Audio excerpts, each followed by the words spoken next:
Hello everyone, this is Roli Singh. In today's lecture, we will discuss about the fundamental unit of life. Okay?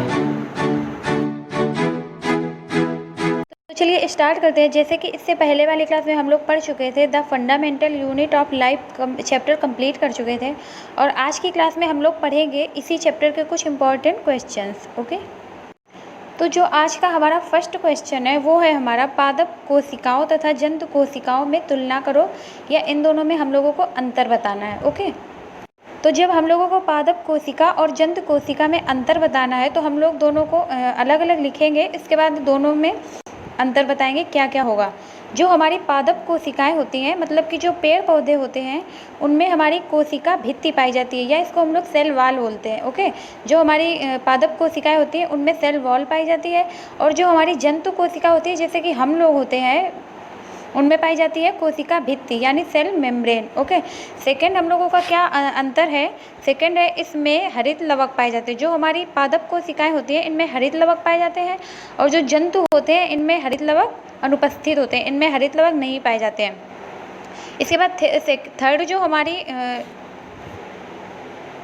हमारा अंतर होगा वो होगा, इनमें बड़ी रिक्तिका पाई जाती है। जो हमारी पादप कोशिका होती है उनमें बड़ी रिक्तिका पाई जाती है, और जो हम लोग होते हैं, मतलब कि जीव जंतु होते हैं, उनमें पाई जाती है कई रिक्तिकाएं। मतलब कि इसमें बड़ी रिक्तिका पाई जाती है और इनमें कई छोटी छोटी रिक्तिकाएं पाई जाती है, जो जंतु कोशिकाएं होती हैं। ओके, तो ये हुआ हमारा पादप कोशिका और जंतु कोशिका में अंतर। इसके बाद नेक्स्ट देखते हैं सेकेंड क्वेश्चन, प्रोकैरियोटिक कोशिकाएं और यूकैरियोटिक कोशिकाओं में हम लोगों को अंतर बताना है। कैसे दोनों भिन्न हैं, कैसे दोनों अलग हैं। एक साइड हम लोग लिखेंगे प्रोकैरियोटिक सेल, एक साइड लिखेंगे यूकैरियोटिक सेल। जो हमारी प्रोकैरियोटिक सेल होती हैं उनमें केंद्रक की झिल्ली जो होती है वो नहीं पाई जाती है। मतलब कि जो हमारी प्रोकैरियोटिक सेल होती हैं उनमें जो केंद्रक होता है वो बिना झिल्ली के पाया जाता है, उनमें झिल्ली नहीं पाई जाती है। इसके बाद जो हमारी यूकैरियोटिक सेल होती है उसमें हमारी कोशिका के केंद्रक में झिल्ली से घिरी हुई होती है। जो हम लोगों का कोशिका में केंद्रक होता है उसमें वो जो कोशिका जो झिल्ली होती है उससे हमारी जो केंद्रक होता है वो घिरा हुआ होता है। ओके, सेकेंड हम लोगों का क्या है, इसमें दोनों में अंतर है। जो हमारा प्रोकैरियोटिक सेल है इसमें हमारे केंद्रक का अभाव होता है, मतलब केंद्रक नहीं होता है, और जो हमारी यूकैरियोटिक सेल होती है इसमें हमारा केंद्रक सुस्पष्ट तरीके से होता है। इसके बाद थर्ड हमारा क्या है, इसमें झिल्ली युक्त कोशिकांग अनुपस्थित होते हैं, और जो हमारा इसमें होगा, इसमें झिल्ली युक्त कोशिकाएं उपस्थित होते हैं, इसमें होते हैं यूकैरियोटिक में होंगे और प्रोकैरियोटिक में अनुपस्थित होंगे। ओके, तो ये हुआ हमारा प्रोकैरियोटिक और यूकैरियोटिक सेल में अंतर। और जो हमारी प्रोकैरियोटिक सेल के एग्जाम्पल है और यूकैरियोटिक सेल के एग्जाम्पल हैं, तो जो हमारा प्रोकैरियोटिक सेल का एग्जाम्पल होगा वो होगा जीवाणु और नील हरित शैवाल, जैसे कि हमने ये बताया था आपको।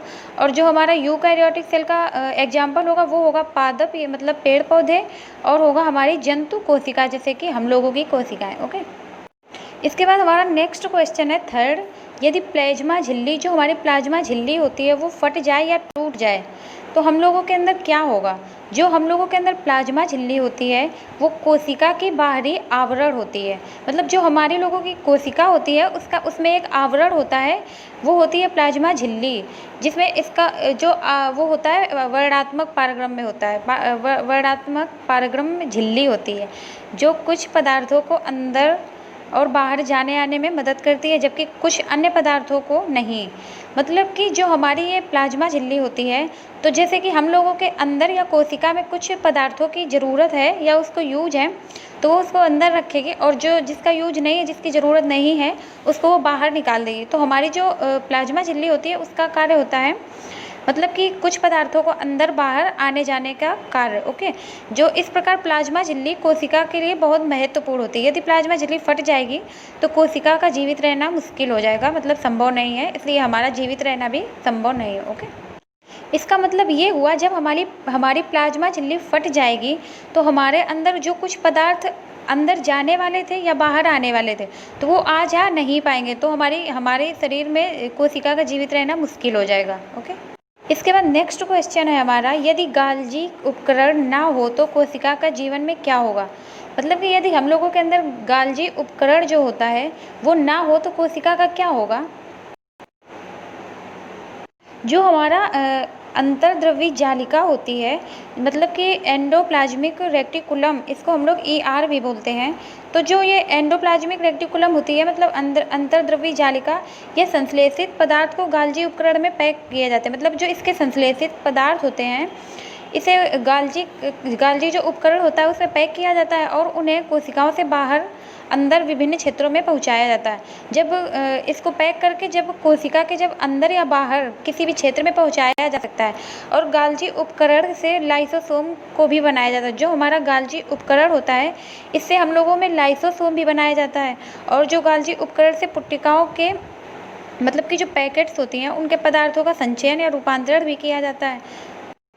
कुछ परिस्थितियों में गाल्जी उपकरण सामान्य शक्कर से जटिल शक्कर बनाती है। मतलब कि जो हमारी कुछ परिस्थितियाँ ऐसी होती हैं जब गाल्जी उपकरण जो होता है, जब सामान्य शक्कर होती है तो उससे जटिल शक्कर भी बनाने का कार्य करता है। अगर गाल्जी उपकरण नहीं होगा तो हमें ये सारी चीज़ें संपन्न नहीं हो पाएंगी। ना ही मतलब कि सामान्य शक्कर से जटिल शक्कर बन पाएगी, ना ही उसमें जो पैक किया जाता था संश्लेषित अंतर्द्रवी जालिका करके, अंतर्द्रवी जालिका में जब संश्लेषित पदार्थ जो पैक किए जाते थे वो भी नहीं हो पाएगा। और ना ही कोशिका के वो अंदर बाहर विभिन्न क्षेत्रों में जा पाएगी।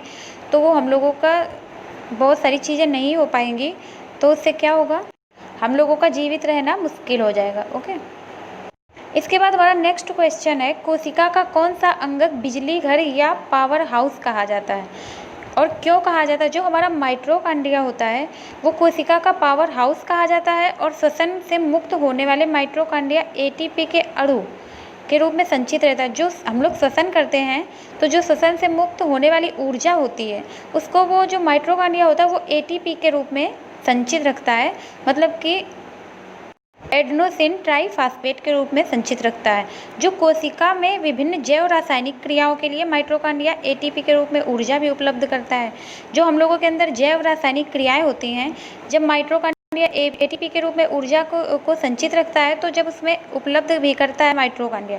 इसके बाद माइटोकॉन्ड्रिया को बिजली घर इसीलिए कहा जाता है। ओके, तभी इसको बिजली घर बोलेंगे क्योंकि ये संचित रखेगा ATP के अणु में ऊर्जा को, और जब उसको ज़रूरत होगी तब उसको ATP के रूप में उपलब्ध भी कराएगा। इसलिए हम लोग इसको क्या बोलते हैं, बिजली, क्योंकि इसका कार्य होता है बिजली या लाइट के तरीके। ओके, इसके बाद हमारा नेक्स्ट क्वेश्चन है, कोशिका झिल्ली को बनाने के लिए लिपिड तथा प्रोटीन का संश्लेषण होता है, कहाँ होता है? तो जो कोशिका में उपस्थित अंतर्द्रवी जालिका या ER या इसको एंडोप्लाज्मिक रेक्टिकुलम में जो प्रोटीन का संश्लेषण होता है, मतलब कि जो हमारी अंतर्द्रवी जालिका होती है उसमें लिपिड तथा प्रोटीन का संश्लेषण होता है। तो जब अंतर्द्रवी जालिका हमारी होती है दो प्रकार की, एक होती है खुरदुरी अंतर्द्रवी जालिका, एक होती है चिकनी अंतर्द्रवी जालिका। जो खुरदुरी होती है इसको बोलते हैं RER और जो चिकनी होती है इसको बोलते हैं SER। इनका फुल फॉर्म हुआ रफ एंडोप्लाज्मिक रेक्टिकुलम, और SER का हुआ स्मूथ एंडोप्लाज्मिक रेक्टिकुलम। ओके, तो जो हमारी खुरदुरी अंतर्द्रवी जालिका दिया है, मतलब RER रफ वाला जो दिया है, तो इसमें जो हमारा राइबोसोम होते हैं, राइबोसोम जो होता है वो हमारा प्रोटीन का संश्लेषण करता है। और जो हमारी चिकनी अंतर्द्रवी जालिका होती है, मतलब कि स्मूथ एंडोप्लाज्मिक रेक्टिकुलम जो होती हैं, उसमें हमारी लिपिड का संश्लेषण होता है।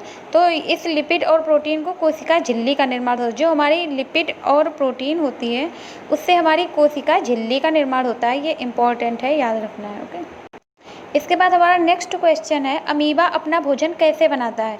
जो अमीबा होता है वो हमारा एक कोशिकीय जीव होता है और जिसका शरीर अनियमित होता है। मतलब कि ये अपना आकार जो होता है उसको चेंज करता रहता है, कभी बड़ा हो जाता है, कभी छोटा, किसी भी आकार का हो सकता है। तो जो हमारा अमीबा है वो जल में पाए गए सूक्ष्म जीवों से आहार बनाता है। मतलब कि अपना खाना जो बनाता है वो जो जल में पाए जाने वाले सूक्ष्म जीव होते हैं उनसे अपना खाना बनाता है। और वो आहार मतलब कि अपने खाने को पकड़ने के लिए अपने कूट पादों का या उसे चारों ओर घेरता है। मतलब कि जो उसका वो होते हैं छोटे छोटे सूक्ष्म जीव होते हैं, उनको अपने कूट पादों से चारों ओर घेर लेता है पहले, फिर अमीबा अपना भोजन एंडोसाइटोसिस विधि द्वारा पा लेता है। ओके, और जो हमारा अमीबा होता है वो एंडोसाइटोसिस विधि द्वारा प्लाज्मा झिल्ली के अंदर की ओर, मतलब जो हमारी प्लाज्मा झिल्ली होती है जैसे कि उसके अंदर की ओर मुड़ जाता है और एक कप के आकार का गड्ढा बना लेता है।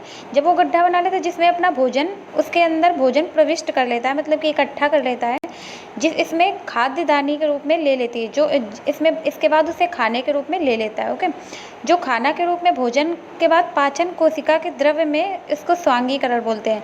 जो पाचन के बाद कोशिका द्रव्य में अवशोषित कर लेता है उसको हम लोग क्या बोलेंगे, स्वांगीकरण बोलेंगे। इसके बाद अपशिष्ट पदार्थों को कोशिका से बाहर निकाल देता है। ओके।